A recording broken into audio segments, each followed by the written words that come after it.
So there's like a ton of good guys mixed in with the bad guys. So that's why when I say this as in be careful, because the good guys are their masks.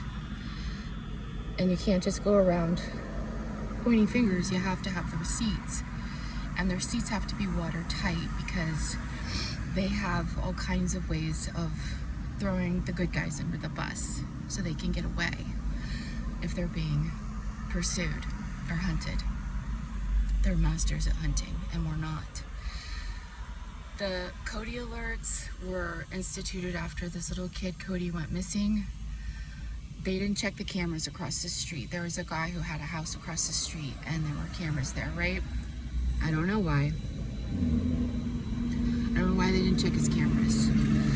But they didn't. And I filed police reports because I've seen missing kids in my area. I live in Hamton Roads. They do not pursue this here. I don't know why. Somebody told me the Gold Key hotels and Bollywood were involved. We have a lot of hotels at the ocean front here. Somebody said they saw Smart Mouth Brewery, Kitty Hawk Kites, and there was one other one in the Marriott hotels. There's a lot of Indians that own, they're involved with the hotels, and there's like a Bollywood style pedo Pizzagate thing going on there at the ocean front. That's what the homeless told me. The homeless are always outside, so they have an idea, right? They're watching. They're always there. That's what they do. They're watching people. They're hoping someone's gonna help. So that's what they do, and they observe. And two of the women had been victims of the deep state. A lot of people end up homeless after the deep state's done experimenting on them. So I think they might have had some insight into what was going on there. I filed a police report years ago in regards to this little girl, Isabella, I saw with two suspicious people. And after an encounter with her and them, it was very brief. I tried to file a police report, but it disappeared. They're not supposed to do that. I still have the police report number.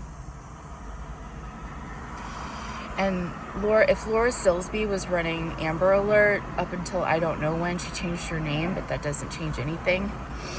The people who are involved in stacking out these boards, the Cody Alert, the Amber Alert, there's people on them, I guarantee you, that are criminals, that are involved in trafficking. And it's a very layered thing. They have a lot of protection. So the deceit is very deep. It runs very deep. And the technology is way advanced. We can't wrap our heads around it, and we have to really come on with all the facts, because unless we do that, then we're gonna look like we're just crazy, pointing fingers, lost it, because there's kids involved. So that's what I'm saying. I live in Hamton Roads. Yes, it is going on here. It's layered. It's beneath the surface. There's a strong conservative base here. But they're all involved in the churches, and they're Catholic, and they just can't. They don't hang out with homeless people. I'll tell you that. They can't wrap their heads around it. So, it's important to really have concrete facts. All right, thank you for listening. I'm gonna try to post this.